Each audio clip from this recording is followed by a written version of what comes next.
This is a classic dilemma between, do you want decentralized security with all of the delays and all of the messy that creates, or do you want a quick answer even if it's the wrong one?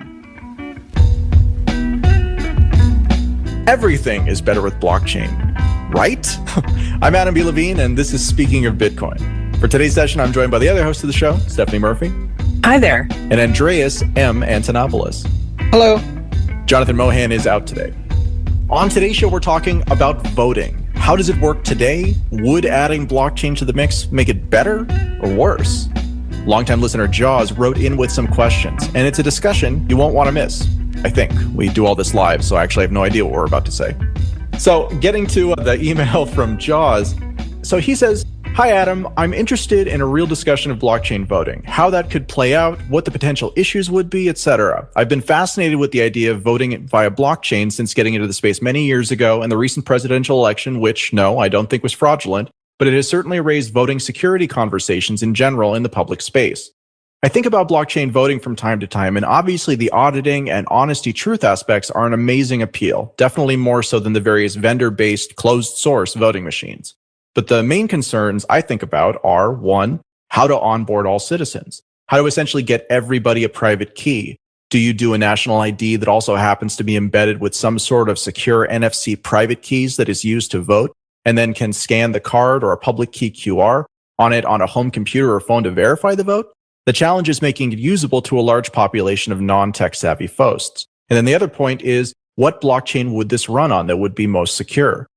Would the government run it, but anyone can run a node to help? Could that be trusted? Wouldn't a new blockchain with low incentive put out by the government be easily attacked by other stakes? Should it run on Ethereum? Could the Ethereum network sustain 150 million votes over a day or a week's time? How would foreign governments attempt to attack the Ethereum network to disrupt this? And how successful could they be? Wouldn't it be more palpable on a sharded ETH2 network? Anyways, still loving the show so much. Thanks again for your hard work, Jaws." All right, so that's a long email. There's a lot of questions in there. We're not going to get to all of them today. Well, I think we can simplify it. You said at the beginning of the show, Adam, that is everything better with a blockchain? Well, if you ask certain people, they would say yes, but I don't think that I agree. So I'm going to say that this listener, Jaws, we love you, but you're overthinking this because this blockchain technology is not ready for prime time with voting for national elections. It's probably going to be used in voting in corporate situations, I'm sure, various iterations of it. But for voting in national elections, no, it's not happening yet. I think the best bet is to go back in time, actually, rather than forward, and go back to paper as much as possible and little old Scantron machines.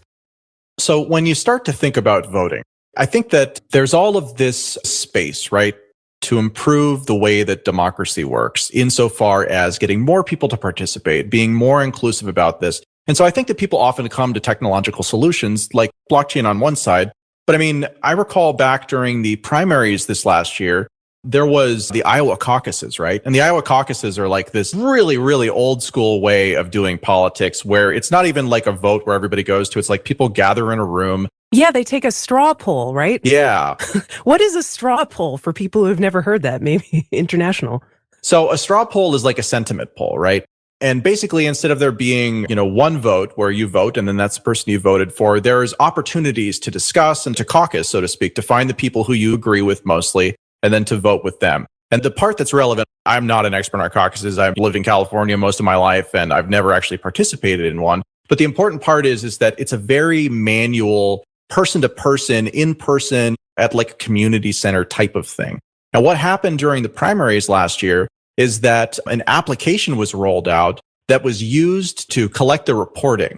And the application had some problems with it, but there was mass chaos throughout the system. And the mass chaos throughout the system had little to do with the software, and it had more to do with the fact that you were asking literally tens of thousands of people to use an application when most of them were like in their late 60s, right? And you were asking them to change a process that they were very used to a new process that introduces new challenges and new advantages, but which they weren't familiar with and which they hadn't been very well trained on.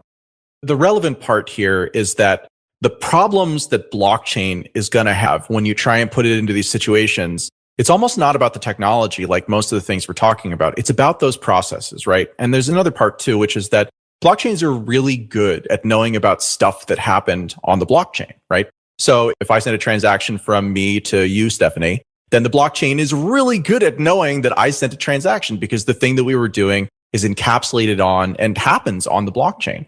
But a vote isn't something that naturally happens on the blockchain. And so as Jaws correctly, points out in his questions, there's all this opportunity for, someone to get in the way. And really the thing about voting that it comes back to is how do you tell who is a person and who is somebody who's pretending to be a person such that they can get more than one vote, right? And this is a problem that actually we're very familiar with in cryptocurrency. It's called a Sybil attack. It's kind of like a third degree problem, because the first problem, the one that blockchains solve, is how do you ensure that participants in transactions or the consensus mechanism are not easily Sybil attacked. But when it comes to voting, the vote isn't available to everyone on the planet. So simply being human doesn't make you eligible to vote. So eligibility is a form of attestation. And attestation is something that is associated with identity. So this is a second layer problem. This is not just Sybil attacks. This is about identity. And identity because you have to first attest that specific people have eligibility to vote. And in the US specifically, eligibility to vote isn't enough because we don't have automatic registration. So you have to have eligibility and be registered. You have to, in advance, express a desire to vote and be registered as an eligible voter. But that's not where it stops. That's the second layer problem, which is identity, which we have not solved with blockchains yet. It's a very difficult problem. It's one of the holy grails of computer science, and it's not something that has been solved yet with blockchains. Then there's the third problem, which is, great, you've got identity registration, eligibility sorted out, but when you actually cast a vote, you now need to strip that identity and yet ensure that no one gets to double spend their vote. So you need to verify eligibility, but then you have to preserve the anonymity of the vote, which is a critical component of the franchise. Without anonymity, the vote becomes something that is sold, extorted, all kinds of shenanigans start once you remove anonymity. Remember, the only difference between a North Korean election and an American election is the fact that in North Korea, you have to vote in front of the official.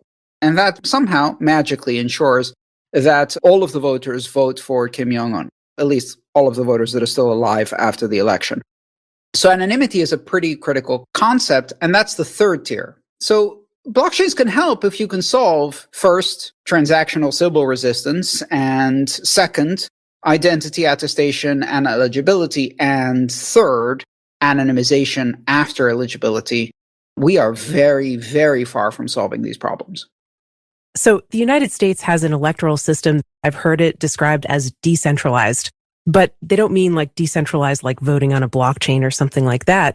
They mean decentralized in that every locality, every county has sort of its own process, and every state has their own rules. And it's really like this patchwork hodgepodge of votes, but somehow they all have to vote in a common election for the president of the whole United States. So do you guys think that represents a form of decentralization? It's a very good point, which is that the federalist system that decentralizes voting, most people don't understand this, but voting in the United States is managed by the states exclusively, without any question. There is no federal enumerated authority to do anything other than count the results. The federal government has no role in certifying, it has no role in verifying, it cannot even challenge, has no standing to challenge the way elections are run. There were some brief periods where there were some implications for that, specifically the Civil Rights Act, but most of those provisions were actually repealed recently, and so the states get to run their own elections. Now, this is incredibly frustrating to people who want to see consistency, homogeneity, predictability, auditability, and also because many states attempt to do all kinds of shenanigans when it comes to the voting process. But it's the other side of the coin, which is that for all of those reasons that are incredibly frustrating, this system is very, very resistant and robust to centralized manipulation. It's actually very difficult to manipulate an election across the entire country because you have to do it in 50 different states. And even within those states, the process is decentralized in voting precincts that have actual voting centers, which have independent monitoring, et cetera, et cetera. So there's layers and layers and layers of decentralization. And at each layer, there's layers and layers and layers of oversight and often competitive or contentious adversarial oversight by the opposing parties in campaigns. And this actually ends up being very difficult to compromise. So the things that are very frustrating are also the things that actually make the system robust, but they're also the things that make the system very difficult to change. So if we did see any kind of blockchain voting or any kind of technology change that's implemented in relation to voting, we would start to see it on a local level first and a patchwork of different systems. And that is what we have today. There's some states that rely really heavily on paper ballots. Other states, kind of you go to a machine and you press a button and it spits out a QR code that a human can't even understand. And then you go to another machine to scan it. And so they do have different systems in different places. And like you said, Andreas, that's frustrating to some, but also you could argue that it does add a little bit of robustness to the system because it is decentralized. A lot of robustness, because failures, if they occur and when they occur, are localized. They're contained. They're not everywhere. There is no single point of failure in the electoral system. And what you didn't mention is there's also, I think, 5 states where voting is entirely done by mail, or where vote by mail is the primary mechanism of voting. I think there's 1 state where it's entirely by mail. Oregon has an entirely by mail system, yeah. Yeah, and 4 more where it's the primary voting mechanism, and you can opt out and go to a local precinct, but instead, by default, it's assumed that you will vote by mail. And many other states have no questions asked, no excuse needed, very simple mechanisms, California being one of them. I voted in California under this mechanism, always by mail. And it's very simple. You go to a website, you ask for your mail ballot, they send it to you, you send it back, done. And can you track it? Like, can you go and check what the status is? Yes.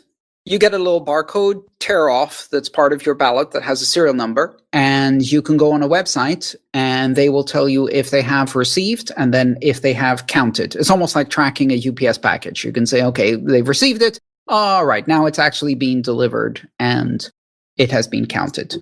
Yeah. So presumably if we were talking about like, how would that look on a blockchain, quote unquote, because that is like a buzzword, right? Put it on the blockchain.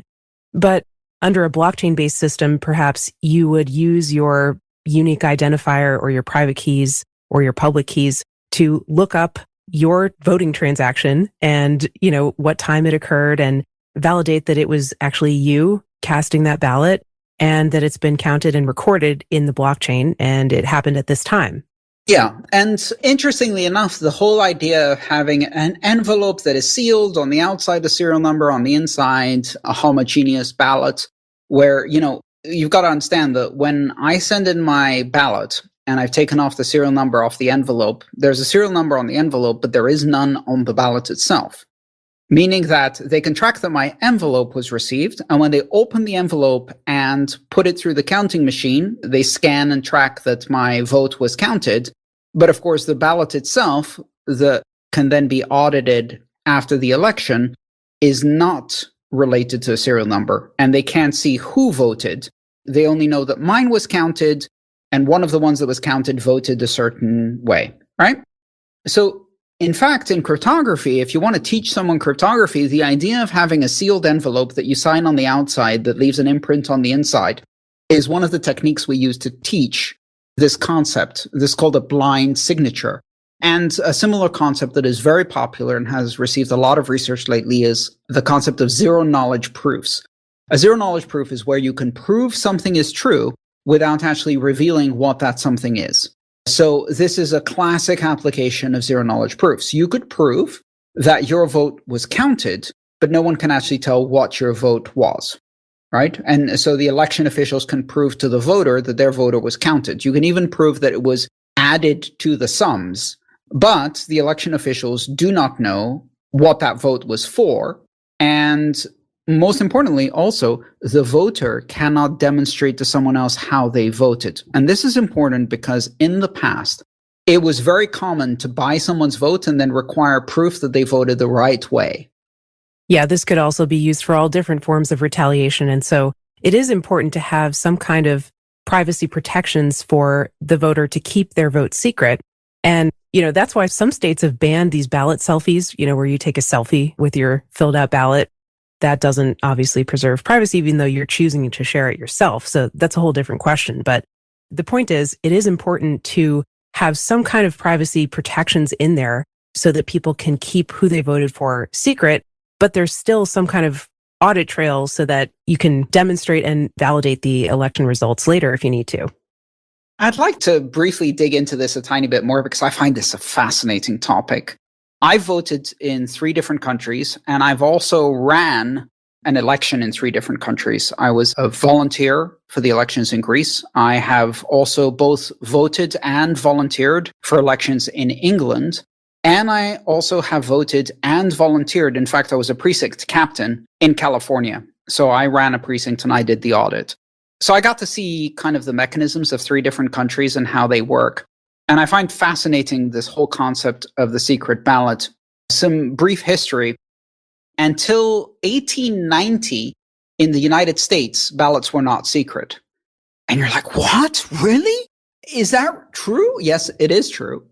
And in fact, until that time, a secret ballot was known as an Australian ballot, which blows my mind.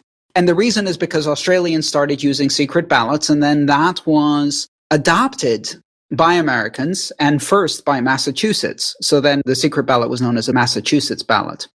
And only after 1890 did it become a secret ballot everywhere in the United States. And you see this in a lot of countries.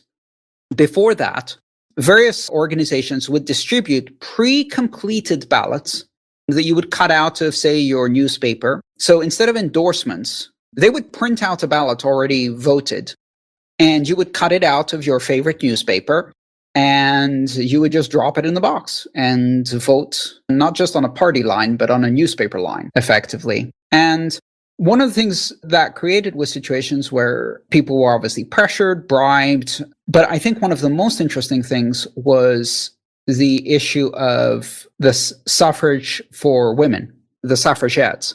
Because one of the things that happened when women were first given the vote in the United States was that they were pressured by their husbands to vote the way the husband wanted. And not only pressured, but they required proof. So this is a very interesting thing. Most people don't think about this, but the secrecy of the ballot isn't just because you might get chased by some opposing element down the street. In many cases, it's your own family. And I love this idea that someone can go into the voting booth screaming at the top of their lungs the husband's candidate name the entire time, and then drop a ballot for the opponent, and no one will know. I mean, that's the important part about that anonymity, is that you have plausible deniability. And so it's actually something that used to exist within parts of the higher government. What was the guy's name, Stephanie? James D'Angelo? Yeah, that sounds familiar. When we were getting started with the show, he did a bunch of videos about Bitcoin, and then he left the Bitcoin space after he made this video about how the reason why Congress doesn't work anymore is because, I can't remember the exact date, the 60s or the 70s, they made it so that all of the politicians who voted, their votes were logged, and you could see who voted for what. And his whole thing was that by removing that anonymity, it was cheered in many circles as a way to make sure that our government representatives are being held accountable. But what it did in effect was it removed the plausible deniability that the representatives had so that they could have lunch with lobbyists, right? And say, oh yeah, sure, I'll vote for that thing. But then they actually, when they're making their voting decision, could vote their conscience. So again, the use of that plausible deniability, whether you're talking about, voting so that, your family isn't upset with you, but you still get to kind of express your will as a voter, or it takes place in Congress, really, there's this valuable thing to it. And again, if you look at how the US government is set up, and this is a whole other episode that we'll have, decentralization is at the core of almost everything. Many of the changes that have been made over the last 100 years to the way that the government works have actually removed certain elements of that. It's still really decentralized. 100 senators, right, from 50 states. and you're talking about 435 representatives. Decentralization is messy. It is messy. It is inefficient. It is not the best way to do things, but it's hard to mess with. It's hard to go and compromise all of these different areas. There's just so many moving parts and they do things differently. Now, some of that difference and some of the value of decentralization can actually come out of it a little bit. If it's a decentralized system, but everyone does the same things the same way, right? We've seen a little bit of a drift towards that as voting machines have come in and other things like that. But again, as a system on the whole, it still is highly decentralized and therefore very robust against any sort of systemic disruption. Disruptions at a local level, those things happen. Systemic disruptions, much harder to pull off in a decentralized system. Hey folks, Adam E. Levine here for a quick update. Last week, along with the show, I listed our first NFT collectible in a no-reserve auction, and within a day we'd received a very generous bid for 1 Ether. To be honest, it's really humbling to receive that sort of support from a member of the audience, and it's enough of a proof of concept that we're moving forward with some larger projects around tokenized collectibles, which I'm excited to share more about probably next month.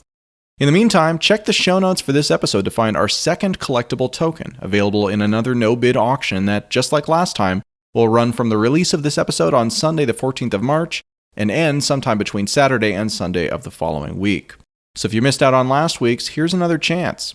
And for folks who'd like to collect or patronize our show, but who can't justify the prices we've seen so far, have no fear. We're working on a less exclusive series that you won't have to compete for. But all that's in the future. For now, happy bidding to those of you who will be doing so, and thank you very much for listening. And now, back to the show. I'd like to relate this back to an argument or debate we've had about Bitcoin in the past, which is extremely relevant to this. And that is that you can have very decentralized, robust transactions, or you can have cheap and fast transactions. But rarely can you have both. And one of the things that's happened, and I've certainly noticed it in the 20 years I've been in the United States with elections, has been that the influence of the TV real-time bar chart, pie chart reporting of election results has, over the past 20 years, steadily increased the emphasis on speed of closure, to the point where some people are like, what do you mean they're still counting on the 4th? When, in fact, it's very, very common to still be counting ballots a week after the election. So, if you want really, really fast elections that give you closure, where you get a result as quickly as possible, North Korean elections achieve that. The result is already known before the election opens. It's a very efficient system. And if you want elections that cannot be compromised, that require manual auditing and recounts and have triggers that occur when things are close and they need further scrutiny, and they have layers and layers and layers of auditing and certification, well, that's going to take time to count. And it's perfectly okay to take that time. And so this is a classic dilemma between, do you want decentralized security with all of the delays and all of the messy that creates, or do you want a quick answer, even if it's the wrong one? And I think the emphasis here has to do with the difference between casting and counting. A lot of the efficiency technologies that have been introduced in American elections over the past decade have been about counting votes fast. And in the process of ensuring that votes can be counted fast, they've changed the way that votes are cast. Stephanie mentioned before the idea of a paper ballot that then is scanned by a Scantronic machine.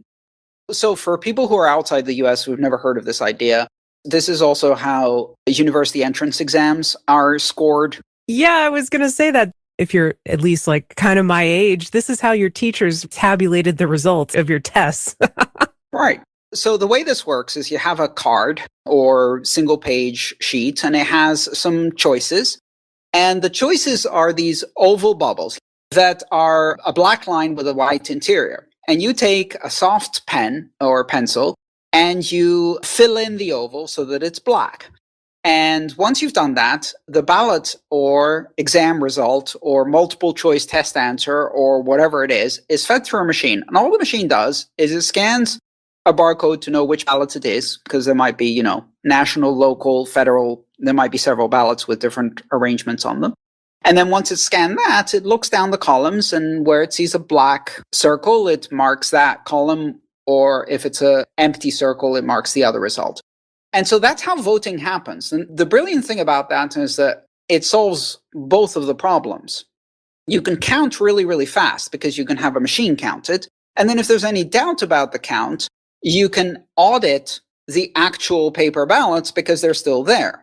And these machines tend not to be connected to the internet either. If there's concerns about malicious actors being able to access the machines through the internet, which I've heard lots of people talk about recently, these Scantron machines are a technology that has been around before the internet, really, and they don't need the internet to operate. And so it's like a good old-fashioned kind of incandescent light bulb solution that works.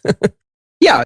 The way they look, in case you're wondering, is they look a bit like a photocopier that has a feeder at the top. So you put a stack of, say, 500 ballots in the top, and it goes flip, flip, flip, flip, flip, flip, flip, flip, and makes a lot of whirring noise. And then at the end, it just shows you a count on a screen. Actually, the last time I voted in New Hampshire, they were using a system like this, and they would put your ballot through the machine. And then if there was any problem with it, it would beep or something, and they'd say, oh, there's a problem with it. But if it went through, you knew that your vote was counted. Yeah. Now, the beauty of this, of course, is that you can go back and manually go over them. This beauty was ruined by Florida instituting a mechanism where instead of filling in the oval with a pencil, people would punch a hole through a card. Ah, the hanging chads. And they created the hanging chads fiasco of the 2000 election. Well, I mean, to be fair, there was a problem. Like, I remember you used to have to use a number 2 pencil to fill out these exams. Well, the point is there could be problems with paper ballots. There could be problems with punch card ballots. There could be problems with any system.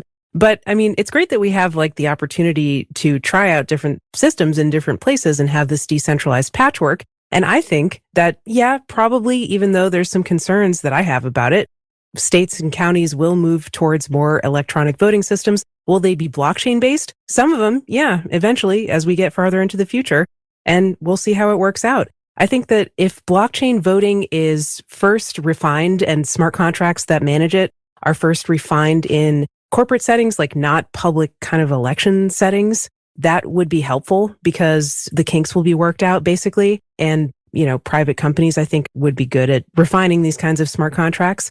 And, we just have to try it and see if it works, I guess.